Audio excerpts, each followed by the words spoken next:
مبدئيا لو انت مشغول دلوقتي فعايزك تحفظ الفيديو ده عندك عشان انت هتحتاجه، لان لو انت حسيت انك عايش في قلق وبتفكر كتير وبتقلق يبقى لازم تردد الدعاء ده معايا وتبعته لغيرك عشان يستفيد برضو زيك. لكن خلينا نصلي على الحبيب عليه افضل الصلاة والسلام، وافكرك انك تعمل لايك وشير للفيديو عشان تستفيد بالفيديوهات الجاية. ايه هو بقى الدعاء؟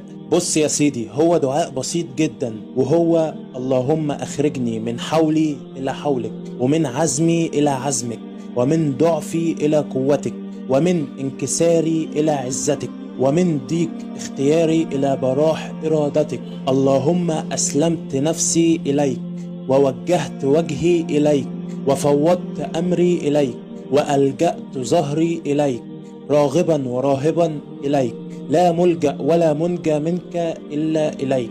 اللهم لا تحرمني وأنا أدعوك